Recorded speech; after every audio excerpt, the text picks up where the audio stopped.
Hey, സ്വാഗതം നാട്ടുമുന്നിലേക്ക്. നമ്മുടെ Dubai ഇപ്പോൾ യുദ്ധത്തിൻ്റെ ഭീതിയിലാണ്, ഫുള്ള് പ്രശ്നത്തിലുള്ളതാണ്.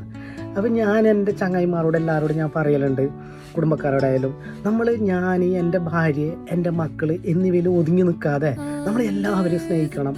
നമ്മളെ കൊണ്ട് സാമ്പത്തികമായിട്ടാണെങ്കിലും തടി കൊണ്ടാണെങ്കിലും സഹായിക്കണം എന്നല്ല ഞാൻ പറയും.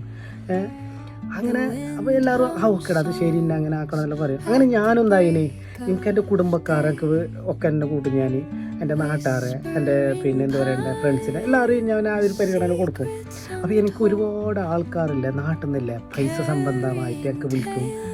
അതായത് ഇപ്പോൾ ഞാൻ എൻ്റെ ഫോണാ മറ്റും എടുത്തില്ലെങ്കിൽ നിരന്തരം വിളിച്ചുകൊണ്ടുണ്ടാവും.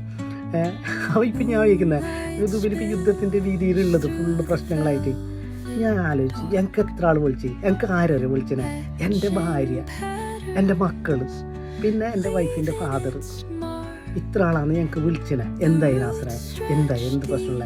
അപ്പോൾ പിന്നെ ഞാൻ സ്വാർത്ഥനായില്ലെങ്കിലേ അത്ഭുതമുള്ളൂ. ഇങ്ങനെയാണ് ഓരോ ആൾക്കാരും സ്വന്തമായിട്ട് സ്വാർത്ഥ താല്പര്യം ആയിപ്പോകുന്ന എന്തറിയോ, ഓരോ ഭാര്യ, ഓരോ മക്കൾ, ഓന് ആ ഒരു ലെവലിലേക്ക് എത്തുന്നതുകൊണ്ടറിയോ ഇങ്ങനെ ആക്കുന്നുണ്ട്. ഇപ്പോൾ നോക്കിയേ, പൈസക്ക് വേണ്ടിയിട്ട് എത്ര കൂട്ടം കാണാനും വിളിക്കാനും എല്ലാം റെഡിയുണ്ട്. ഇങ്ങനത്തെ ഒരു അവസരം വരുമ്പോൾ ഇപ്പോൾ ചോദിച്ചൂടെ, ജസ്റ്റ് എന്തായാലും നാസറേ അവിടെ നിങ്ങൾ നേരെ ഉണ്ടാ, സേഫ്റ്റി ആണോ, എന്തെങ്കിലും ബുദ്ധിമുട്ടുണ്ടോ, ഒരാൾ ചോദിച്ചില്ല.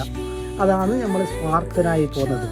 നമ്മളെ ഭാര്യ, മക്കൾ നമ്മളെന്നുള്ള ആയി പോകുന്നത്. അതുകൊണ്ട് മാത്രം ഈ അവസരത്തിൽ പറഞ്ഞതേ ഉള്ളൂ. പിന്നെ പറയാനൊരു അവസരം കിട്ടിയില്ലെങ്കിൽ